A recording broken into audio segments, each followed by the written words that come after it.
We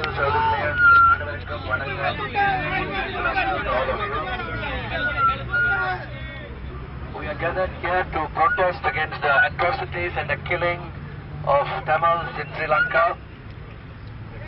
But our protest must continue until the killing in Sri Lanka is stopped. Today's gathering is a continuation of what we started in February, but the Sri Lankan government is not listening and the Malaysian government must do more. So now I am asking all of you, we must now take our protest to the Malaysian government also. We want Putrajaya to step in, we want Putrajaya to put pressure on Sri Lanka as well. Do you agree? Yes! Do you agree? Yes! So, we are now going to organize the next gathering at Putrajaya. We will go and meet the new Foreign Minister, Hanifa Aman from Sabah, and we will ask him to take a tough position with Sri Lanka and to intervene, speaking for the Malaysian people and the Tamils in Malaysia. Members of the Civil Society and Global Peace Initiative are here to present a memorandum to the Indian High Commission to press very strongly upon the Sri Lankan government to come for a ceasefire, simply because according to the Sri Lankan army, there are only about 100 LTTs people are within the safety, within the area controlled by the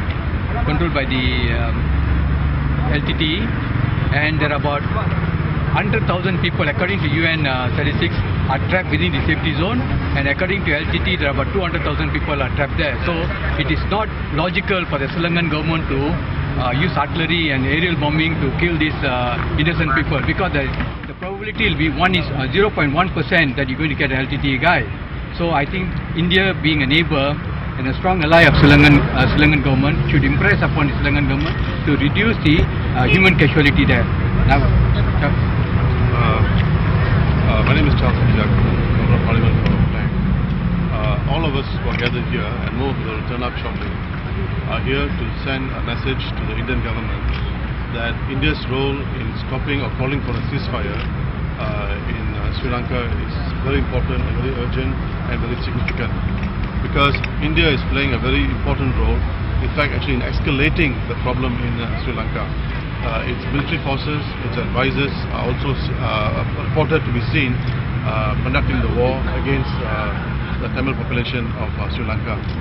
What we are here is to send a message that innocent civilians, Tamil civilians, are being persecuted, are being killed.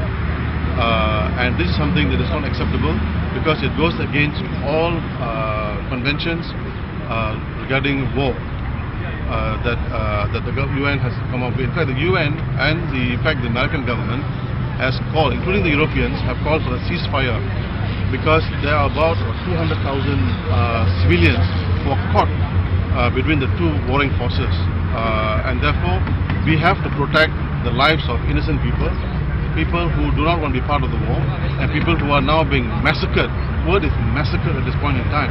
In fact, if you look at the news that's coming out from the international media, the bodies that are being put out for exhibition is unacceptable. It's unacceptable in Sri Lanka, it's unacceptable in Gaza, it's unacceptable in West Bank, in Kosovo, any part of the world. It is unacceptable, because here you are holding a hostage population. You're holding a hostage population and you're killing them because of their ethnicity. This is not acceptable. So we who are here, including the Global Peace Initiative, members of Parliament, members of the civil society, would like to send the strongest protest to the Indian government, asking for their quick intervention and to stop their forces and their advisors, their military advisors, in directing the war against the innocent population of Sri Lanka. Also, we call upon our government, which has come out very strongly in support of the Palestinians, also to extend the similar support to the Tamil population in Sri Lanka. I think this is very, very, very important though, because the issue is not whether you are Palestinian, you are or Tamilian, or you are a member of a Kosovan. The issue is not that. The issue is you are caught in the middle of a war, and your rights have been violated, and the conventions in the world, UN conventions that says innocent people cannot be killed. They need to be protected. They need to be protected. That is what we are asking for. Now, also at the same time, we also have called upon, we were in the UN embassy last Friday to hand over a memorandum in which we asked for the US intervention. For the US intervention, because the US also plays a role in escalating the war in Sri Lanka. So we are now asking all the players, the Indian government, the European government, the US government to work together in order to stop the massacre of innocent civilians in Sri Lanka because of their ethnicity. This cannot go on. This absolutely cannot go on. And we, the rest of the world, have to do something about this. It is our moral responsibility to oppose such blatant disregard for international laws and conventions. I think this is not acceptable. So we also call upon the UN to call for a ceasefire, and also, if necessary, send a peacekeeping force to ensure no innocent civilian is killed or massacred. In fact, if you look at the Astro, for example, Astro and other international media, the number of people, including women and children, young children as old as 3 months, 5 months, 7 months, are being tortured and killed just because one community wants to control the government instead of sharing the wealth of the nation across the board with all the people. Saya mewakili Persekutuan Pertubuhan India Malaysia, satu badan gabungan lebih 200 NGO dari seluruh negara.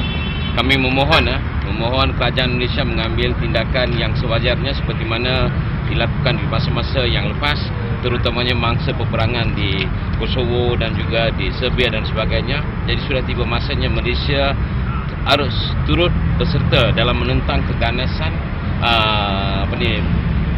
menghapuskan perkauman di Sri Lanka. Peperangan yang berlaku di antara pihak pembebasan LTT dan juga di antara tentera kerajaan adalah satu yang menjadikan kaum minoriti, khususnya kanak-kanak dan wanita, menjadi mangsa peperangan. Dan boleh kita tengok di sini beberapa gambar yang jelas menunjukkan bahawa kanak-kanak menjadi mangsa peperangan. Jadi kanak-kanak ini adalah mereka yang tidak berdosa, dan kami yang mewakili GPI Global Peace Initiative bersama dengan NGO-NGO tempatan memohon kerajaan India mengambil tindakan yang tegas kepada Sri Lanka yang menjadi sekutu mereka di kerajaan bersatu Asia Selatan.